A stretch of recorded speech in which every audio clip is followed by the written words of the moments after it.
साधना और सिद्धि विषय रे कहवाकू जाई जड़े साधु तांको अनुगामी मानू कहूथिले एही कथा।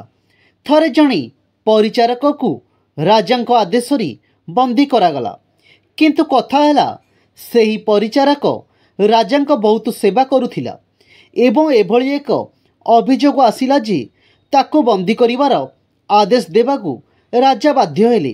तेबे राजा सेवक होइथिबारु विशेष व्यवस्था भावे सेही दंडरू मुक्ति पाइबार एक बाट मध्य रहिला। तांको एक विशाल कक्षरे बंदी करागला। तहिरे एक सहस्र दरजा थिला, केवल गोटिए को छाड़ी बाकी सब बंद थिला। आखिरे अंधुपुटुली पिंधाई दिया जाई सेही परिचारक आउजा थिबा एकमात्र दरजा देई बाहर को चली आसिबार सुजोग रहिला। परिचारक गोटिए पर गोटिए दरजा ठेली आगक बढ़िला। से भाविला प्रतिथर गोटिए दरजा कमी जाउथिबारु मुक्ति लगी सुजोग पाखई आसीची। एमिति 969टी दरजा से परीक्षा करी सारिबा परे शेष दरजा पाखरे पहुँचवा पाली से क्लांत होई सारिथिला।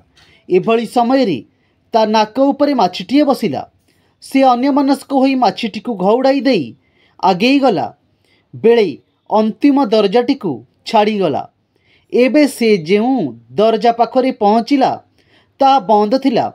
एणु से जानिला पुणी 969 दरजा जांच करिवार प्रकरण आरंभ हो गला।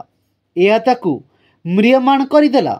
यह कही साधु कहले सिद्धि पाइबा पूर्व क्षण ही सबुठारु अधिक सतर्क रहिबार बेल। पूरा श्रृंग आरोहण करी सारिबा परे पाद सतर्कतार सहित न पकईले भूपतित हेबाकू पड़ी एवं पुनर्बार यात्रा आरंभ करने पड़ी पारे। यह थिला सिद्धि लाभर पूर्व क्षण।